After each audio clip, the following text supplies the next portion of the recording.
You're listening to Systemic Error Podcast. The failure was designed. Air Force major cuffed in uniform on Capitol steps demanding Trump and Vance's removal, based on an article by Daniel Hampton. The uniform got arrested, not the war power grab. What happened? An active-duty Air Force major showed up on the Capitol steps in uniform, denounced Donald Trump and J.D. Vance, and called for their impeachment and removal. Capitol Police arrested him after he refused to stop the demonstration. The Air Force has opened an investigation, and the service is already signaling discipline, not reflection, as the priority.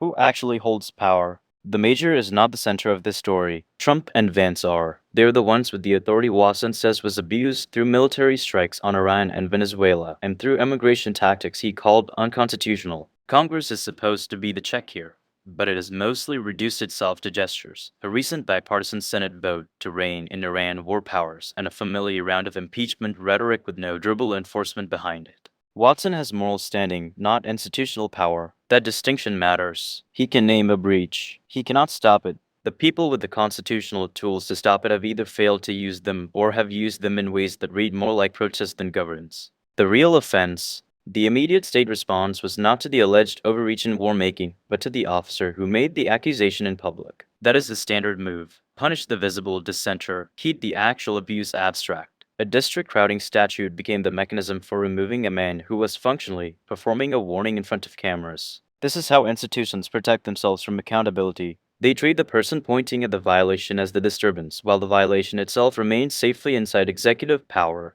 The uniform made the protest legible and therefore punishable. The policy choices that provoked it stayed comfortably in place. Military discipline as political control. The military is not a neutral stage for free speech. Service members face tighter limits than civilians, and military law bars officers from using contemptuous words toward the president. That legal reality is not incidental. It is part of how the chain of command insulates itself from democratic pressure. So yes, Watson may face a court-martial. The Air Force Secretary's statement about accountability and due process is the usual institutional language of containment. It sounds orderly because it is designed to sound orderly.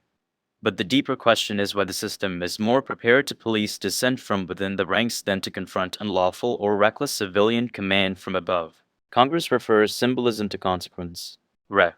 Al Green's presence matters because it shows where real confrontation is coming from inside the Democratic coalition, not from institutional caution, but from elected officials willing to force the question into public view. Still, Green's escort and praise for Watson also underscore Congress's larger problem. It keeps staging moral clarity without assembling the power to make it binding. The Senate vote to rein in war powers was a rebuke, not a correction.